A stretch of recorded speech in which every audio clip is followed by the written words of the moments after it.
Forrest Zhu. Forrest, a question I asked you over the weekend because I spent a couple of days up there, and with the, you got the great team at the New Federal State of China Media.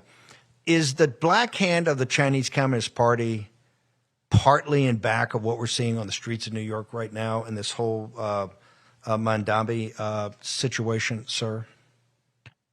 100%. The previous guest mentioned about ideology and all the teachings in the school is all communist or socialism. What happens on the New York street is what really happening. If you think about what happens in Columbia University, which I graduated from, it's completely socialism, and all the students, Chinese Communist Party founded a lot of institutions in those universities. They pushed their propagandas, they pushed their ideologies in these universities. This is purely CCP's propaganda and their plan, which they executed for decades. And all the young kids, it was very easy to be influenced by those ideologies. And also, don't forget, Chinese Communist Party organized all those trips, organized all the young students goes to China, asked them to see all the big cities. But what they really cannot see is what happens in Xinjiang and Tibet. All the inhuman activities happens in those areas, also the rural areas where more than 600 million people don't even have food and don't have only less than $1,000 income in those areas.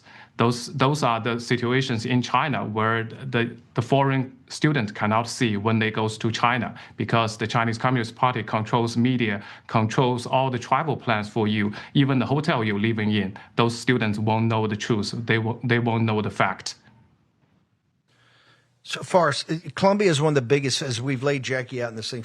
Columbia, Hunter College, they're the feeder groups for this. When you were sitting in the classrooms, understanding the evils of the CCP, I mean, how could you sit there? Were the young kids, the rest of them, being easily indoctrinated by the professors, sir? Yes, 100%. Because now the new generation lives on the social media. That's why we keep saying you and New Federal State of China keep telling people the media has more power than the nuclear weapon, because it's easily to manipulate and influence the young generations. The professor, especially the young kids, they trust and respect their professors. They listen to them, especially when the Chinese control the mainstream media and the propaganda, keep promoting the Chinese is greater and the Chinese system is greater than the democratic U.S. system. So that's what the students learn and see on social media, the TikTok, all the YouTubers. There is so many YouTuber influence. They are invited by the Chinese Communist Party, go to China. They can make a lot of money and also have a lot of honey traps there. And then they are buy out by the Chinese Communist Party and promote their agenda and their propaganda. That's why the student and the young generations easily being manipulated and brainwashed by them. You saw the fact that the Asians, particularly Chinese, were tending towards more MAGA and Trump, but in places like Chinatown and places like that have not integrated into American society, huge turnout for Mandambi. Do you see a direct involvement by the Chinese Communist Party in trying to assist this takeover of New York City, sir?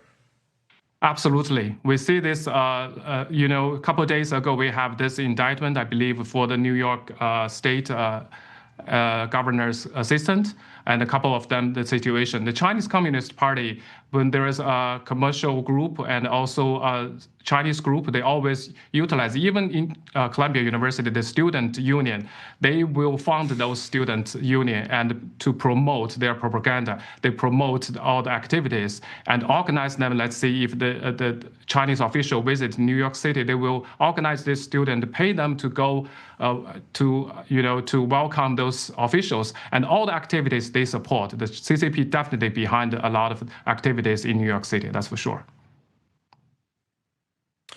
Forrest, last thing, I want to get to the economy of China. I'll do that in the next couple of days because I want to take more time to develop that with you. But there's a lot of rumors out there that Xi is ill. This is one of the reasons he's not going to Rio, that he's losing his grip. He's trying to take over the military. Just give me a couple of minutes. Is that essentially you feel like a fantasy right now that he's losing his grip? He has an illness. There's been a revolt in the People's Liberation Army, or that other factions are trying to overthrow him in the summer. They always go for the summer conference, that he'll be overthrown there. Is that, and I think that takes place starting in mid-July to August. Is that a fantasy right now, or do you think that's grounded in reality? That's definitely a fantasy. That's a disinformation and false information. And looking back over the years, the Chinese Communist Party has achieved absolute success in its global propaganda warfare, because they control the mainstream media, because they control all the media outsource, so they can feed them. They can whatever they want. They control. Like look at about the pandemic. They can control the media to cover up the virus origin. But when we talk about this news regarding whether it's Xi Jinping's health condition or whether he's not going to the summit, this is all disinformation, because they use this as a political warfare, which used for this their playbook that's used by Mao Zedong when he disappeared from the public eye and hiding for a while, and all the informations are disinformation, and then all of a sudden he reappears with a more dramatic political movement like a cultural revolution. This is what Xi Jinping is doing. Let me tell you that Xi Jinping right now is laser focused on three things. The number one thing is the Taiwan. He's preparing all the manpower and all the resources prepared for recovering the Taiwan, because he has this mindset, want to go down in the history as the man who finished the mission, which is the reunification. That number two, he's working on the September 3rd, the military parade, as you know. This is after the Iran attack. He wants to show the world that the Communist Party, PLA, still have muscle to compete against the Western country. That's number two he's working on. Number three, he's working with Putin to together to further weakening the U.S. dollar, which is this is the big play they are working on. So I think right now we have to realize in China, even his health condition is top secret.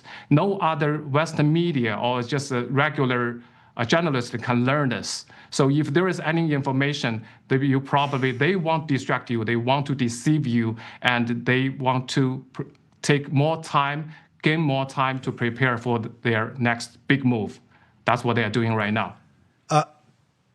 Forrest, New Federal State, where do they go to get to the show, the social media, all of it, sir?